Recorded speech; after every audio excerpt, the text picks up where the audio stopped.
Hola amigos, ¿cómo están? Pues bueno, el día de hoy pues otro día bendecido, como siempre bendecido.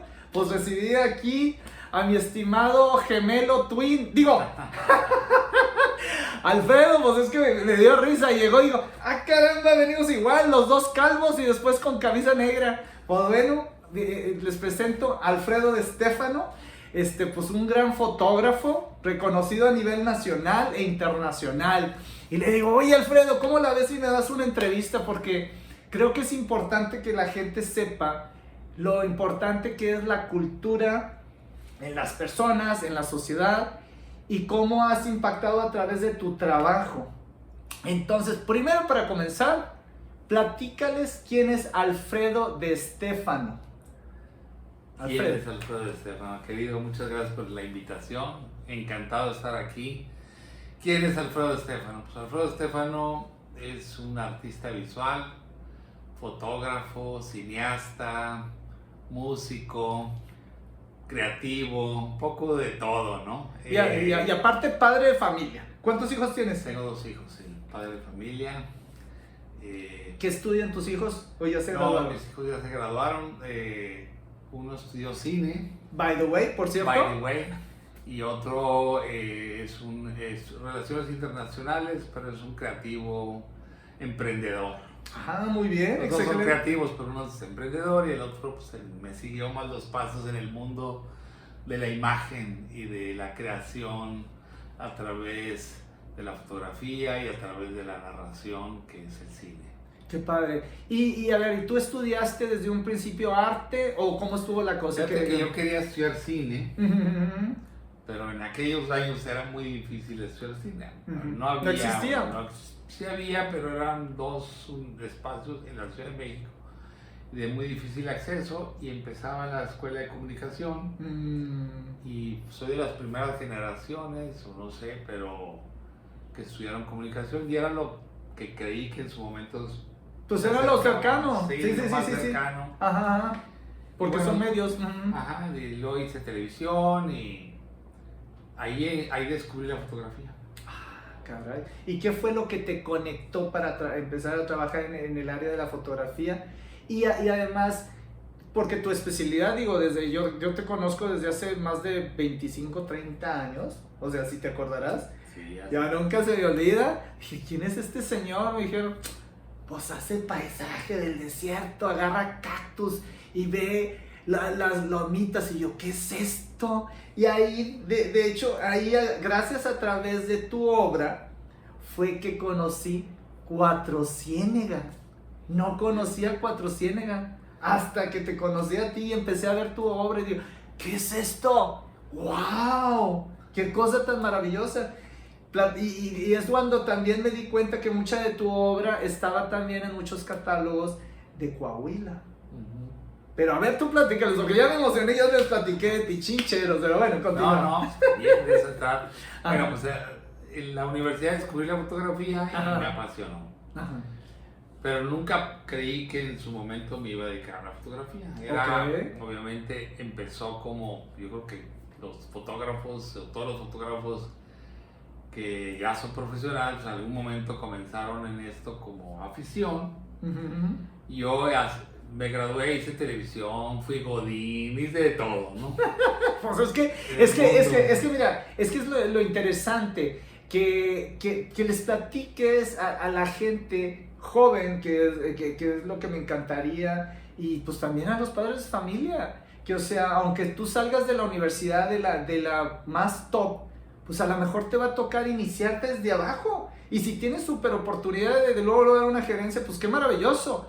Pero la preparación desde el principio siempre es buena, conocer todo. Yo he hecho de todo, he trabajado de mesero, fui mecánico.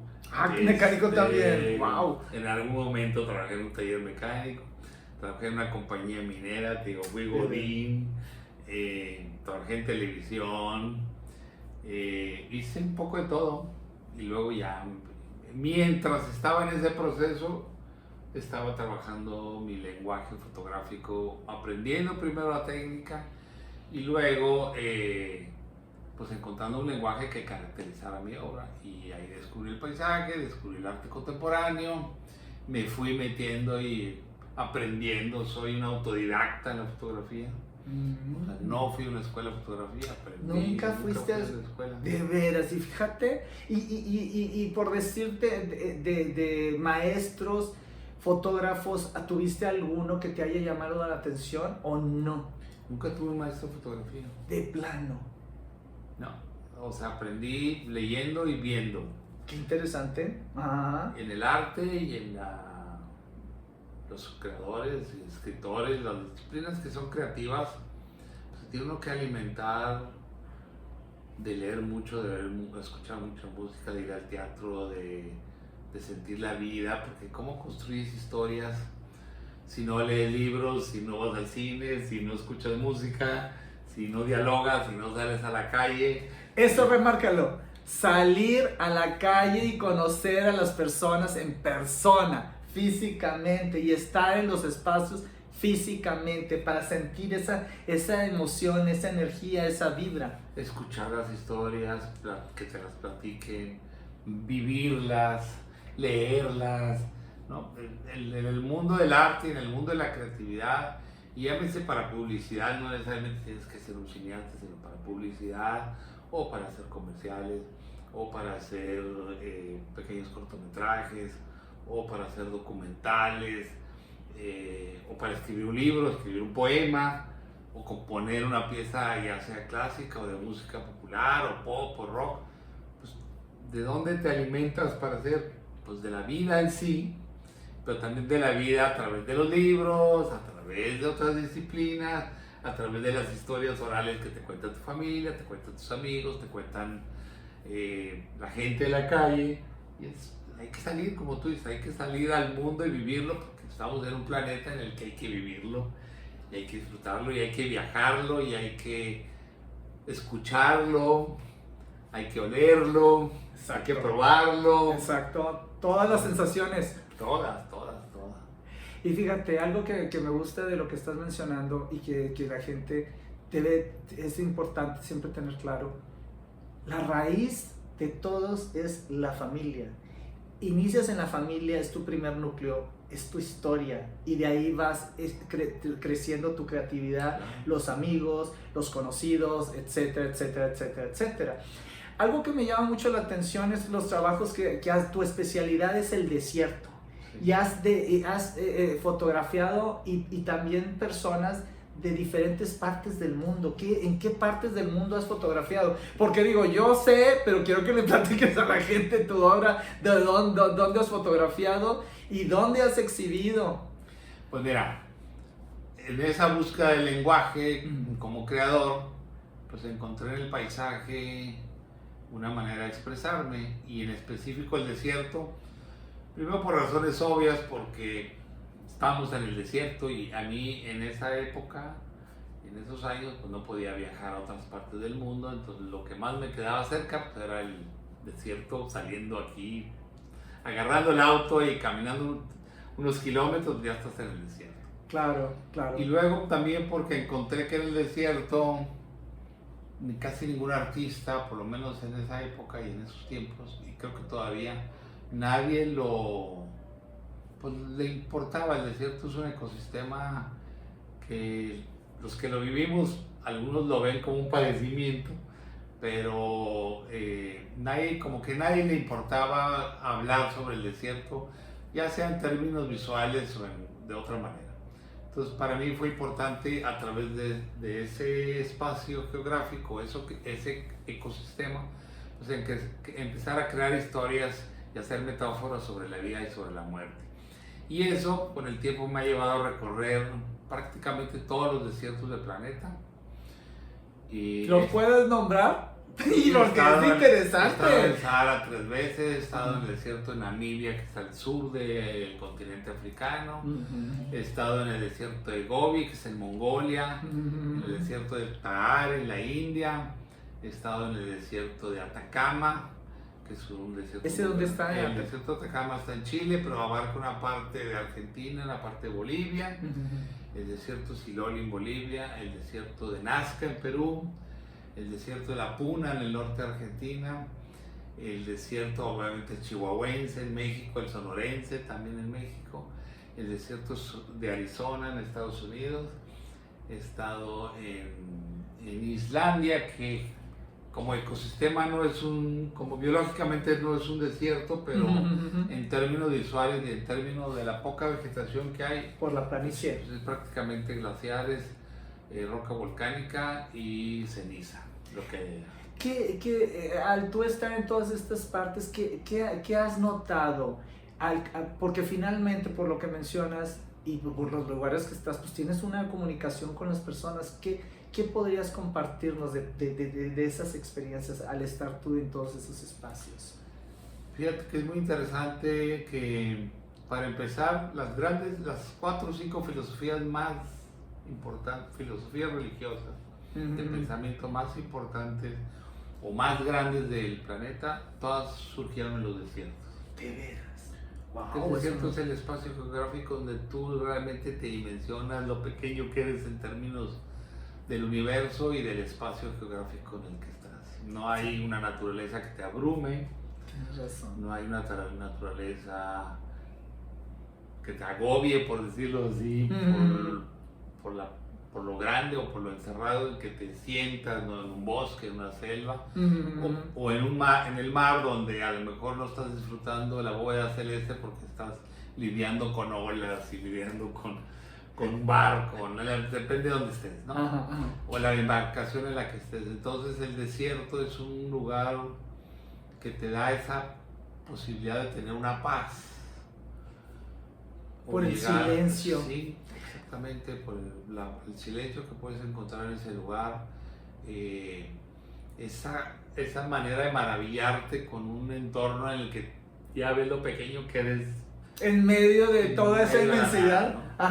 Entonces, en esos lugares son los que las comunidades y las culturas, que muchas de ellas son incluso culturas muy antiguas, que siguen viviendo ahí a pesar de llevar miles o cientos de años, son culturas muy resilientes, son culturas que entienden el ecosistema en el que vive, que entienden el planeta, que entienden lo que es vivir con muy poca agua, con poca comida, con condiciones extremas, o mucho calor o mucho frío, o mucho calor o mucho frío al mismo tiempo. Entonces he aprendido viniendo ya del desierto, pero uno que vive en el desierto pues vive dentro de una ciudad, con las comodidades que te ofrece una ciudad, aunque esa ciudad se encuentre dentro del desierto, pero no lo que viven los nómadas en Mongolia, los nómadas en el Sahara. Entonces fue maravilloso y ha sido maravilloso aprender de ellos. Tan es así que hicimos una película que se llama Yermo, que es un documental que se filmó en 9 desiertos del planeta y que habla mucho de esas culturas en las que yo estaba viajando para fotografiar.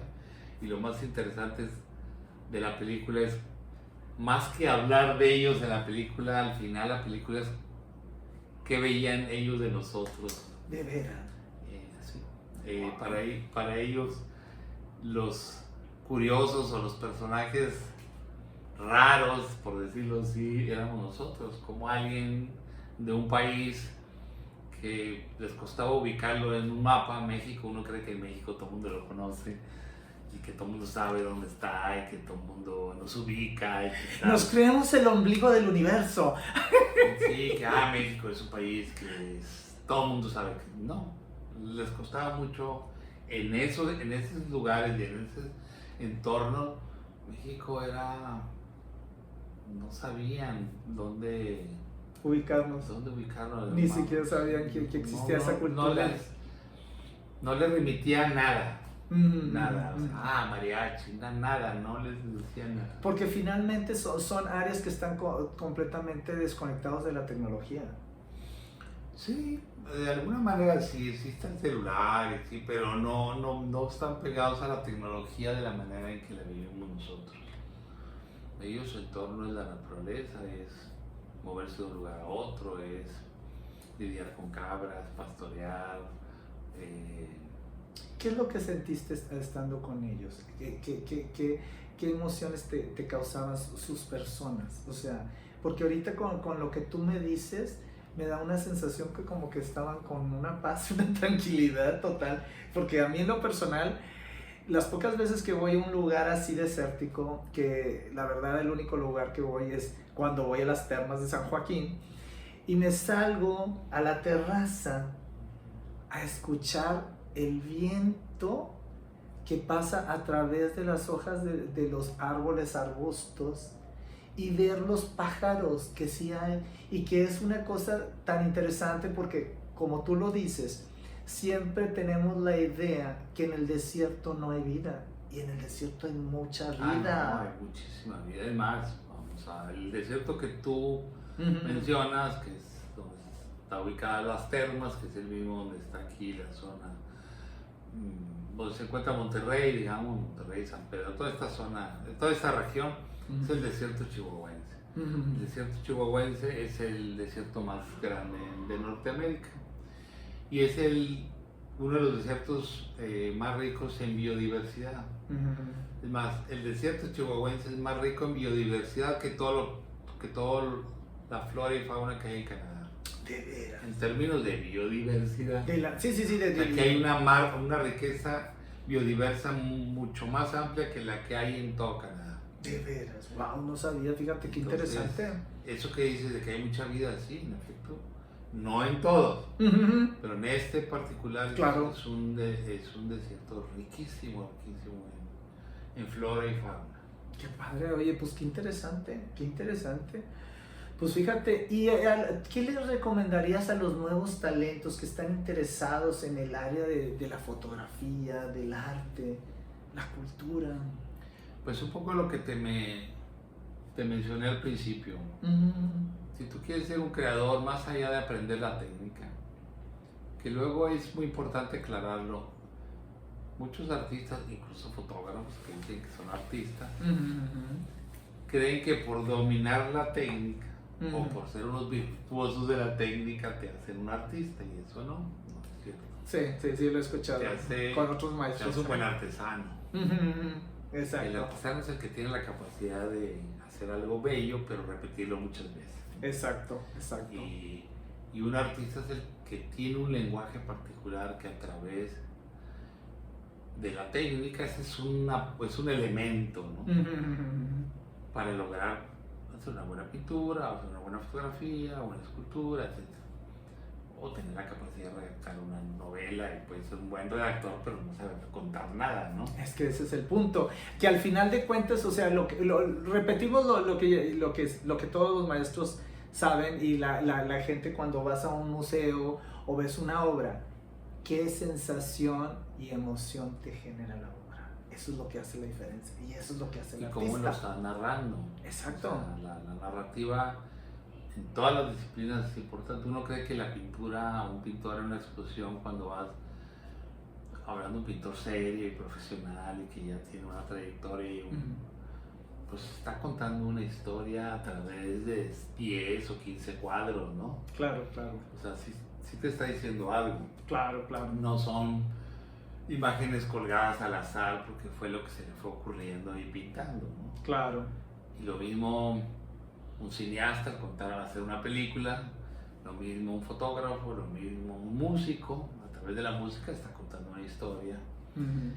Y la compuso de tal manera, con tales instrumentos, con tales, a lo mejor pues, si lleva voz o no lleva voz, las mismas canciones, las canciones serias de cantantes así, te van contando una historia. Entonces, eso es lo que hace la diferencia entre alguien que repite una fórmula y que no digo, eso no es que es bueno ni malo, nada más hacer una diferencia entre un creador y un artesano, ¿no? Exacto. ¿Y qué fue lo que te inspiró unir tu trabajo fotográfico convertirlo en multimedia y conectarlo con la Orquesta Sinfónica de Saltillo. Ese espectáculo estuvo espectacular y maravilloso, que fue en el Museo del Desierto, y después te lo trajiste aquí a Monterrey, que fue en el Parque Rufino Tamayo. A ver, platícanos cómo fue ese pues mira, proyecto. A mí me gusta siempre tratar de reinventarme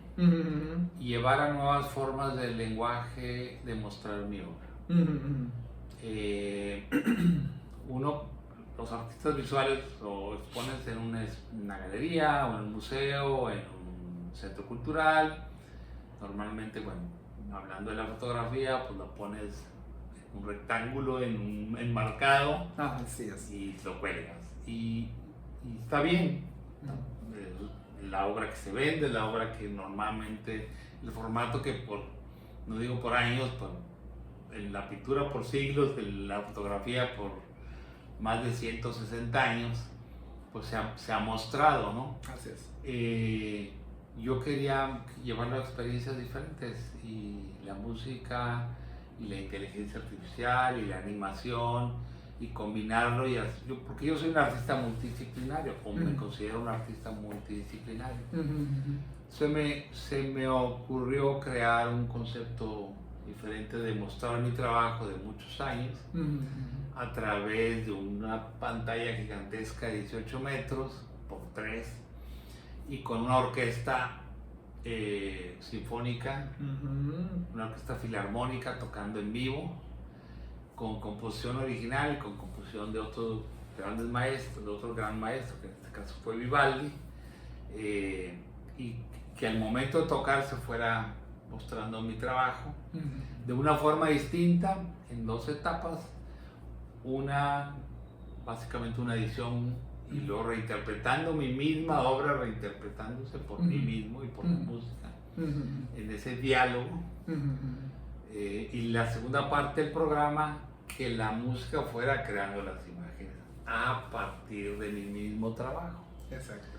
Y eso es lo que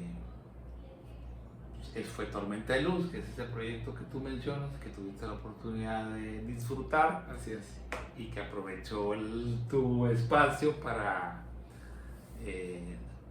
avisar y anunciar que se vuelve a repetir el 26, 27 y 28 de septiembre en el Parque Rufino Tamayo. Volveremos a repetir ese concierto, ese espectáculo, pero crecido y aumentado. ¿A poco? Sí. ¿Todavía más grande? Más grande. ¡Wow! En términos visuales, en términos de la experiencia inmersiva. ¿En serio? Sí. ¡Wow! ¡Qué espectacular! ¡Qué gusto! Y ahora 3 fechas. Y ahora 3 fechas en lugar de una. Sí. ¡Wow! ¡Qué bueno! ¡Qué gusto me da! Y entonces, bueno, ya tenemos la fecha de ese concierto.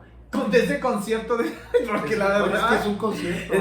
Para mí fue un concierto, la verdad es que para mí la sinfónica es una delicia, y después incluir tu obra es espectacular. Oye, qué maravilloso. Y ahora lo vamos a hacer con la Sinfónica de la Escuela Superior de Música, la que le llaman la Super. ¿De veras? Sí. ¡Wow! Así o mejor. ¿Qué más es posible? ¿Cómo puede mejorar esto? Y ahorita tu obra, ¿dónde se está exponiendo? Bueno, ahorita está en un museo en Tallinn, en Estonia. Es un museo que tiene se llama Fotográfica, es un espacio sueco que tiene varios museos en diferentes partes del mundo, Nueva York, en Oslo, en Estocolmo, en Suecia, en Tallinn, en Estonia, en Berlín y en Shanghái. Y ahorita está una exposición que habla sobre naturaleza, precisamente, que se llama Bloom, que ya se inauguró el año pasado en Estocolmo, y luego estuvo en Nueva York y ahora está en Tallinn, ahorita. Y luego inauguró en otro espacio en la costa cantábrica, en un festival que va a ser ahora en agosto, en España, y en un nuevo museo que se abre en Santiago de Chile. Mira. De una colección de arte que mi obra es parte de esa colección, pero finalmente esta colección privada abre un espacio público para su colección. Entonces mi obra estará en septiembre por allá hasta ahorita. ¡Qué padre! ¡Qué felicidad! Es lo padre, que tu obra está itinerante. Eso está espectacular. Que se está moviendo por diferentes lados. Y también está en publicaciones, entonces... ¿En publicaciones? Sí, también precisamente en una revista en Chile, en otra revista en China y en otra revista, déjame algo memoria, bueno, otro lugar por ahí. Se publica mi trabajo regularmente, siempre están publicando ahí algo. Porque siempre estás en movimiento. Es que ese es el punto, siempre estar en la creatividad y siempre en la búsqueda de la solución a nuevas formas de expresión. Nunca hay que quedar, lo hablamos hace rato, nunca hay que quedarse en la zona de confort. Exacto. O sea, uno cree, y todos los grandes creadores, y todas las disciplinas, no nomás en el arte, también los empresarios, también los arquitectos y también los deportistas. O sea, el hecho que llegues a un nivel donde dices, ya tengo éxito, ahora sí, ya. Ya me dormí. No, siempre hay que estar creando y hay que salirse de esa zona de confort y reinventarse todo el tiempo. Exacto. Y algo que me quedó, ¿alguna vez has dado clases de fotografía? He dado talleres y he dado cursos en algunas universidades, sí. ¿Y cuánta gente cuántos creadores has creado en tu vida? Hijo, es una pregunta indiscreta. No tengo un número porque nunca he sido maestro de tiempo completo en una universidad o en una escuela en particular. Nunca me ha gustado ser de tiempo completo porque no viajo mucho. Exacto. Y era muy difícil pues cumplir un horario fijo de todos los días. Pero sí he dado muchos talleres y he dado cursos y conferencias, entonces un número es un decir, nada más. Sería difícil calcularlo, pero sí puedo decir que creo que mi obra en términos, aunque no me conozcan, pero que sí mi obra es referencia en otras escuelas, eso o que otros maestros hablan en otros cursos, porque eso sí los ve también, que luego en talleres donde sí son, o escuelas donde la materia de fotografía es, no más aquí, sino en Latinoamérica y en otras partes, es el paisaje, por ejemplo, dentro de una clase de arte contemporáneo o en una escuela de artes visuales, yo sé que en algunas de las materias mi obra es parte de la materia. Anda, como una referencia, entonces posiblemente ahí han llevado mi obra, los ha influenciado. Sé que mi obra también ha sido en tesis doctorales de algunos alumnos que me han enviado su tesis doctoral, donde dentro de la tesis doctoral hablaron sobre mi trabajo, ¿no? Esa era mi pregunta. ¿A cuántas que has impactado personas a través de tu trabajo? Eso es lo que yo quería caer. Ese es el punto. Pues bueno, fíjate, pues te agradezco mucho, Alfredo. Eso es el punto más importante para mí, es que la gente tenga claro su trabajo, tu trabajo y del trabajo de cada uno de nosotros, lo que impacta a otras personas, y seamos conscientes de la importancia de ser muy finos en nuestro trabajo, que es algo que tú me decías, que tú eres muy perfeccionista de hacer todo. Así es. Entonces, pues bueno, pues te agradezco mucho, Alfredo, y a todos muchas gracias por estar escuchando y viendo esta entrevista. Espero que les haya gustado, y en la descripción voy a dejar la liga del Instagram de Alfredo de Stefano. Él es originario de Saltillo, pero siempre está aquí en Monterrey. Está rodeado de amigos aquí en Monterrey. Casi vivo en Monterrey. Básicamente vive aquí en Monterrey, me da hasta risa. De hecho, de los últimos 20, 30 años me lo topo aquí y allá, y por eso seguimos en contacto, independientemente de las redes sociales. Así es que, pues bueno, Alfredo, muchas gracias. Nos volvemos a despedir. Gracias. Y pues nos vemos en el siguiente concierto. Claro que sí. Y vayan todos ustedes también. Bienvenidos todos.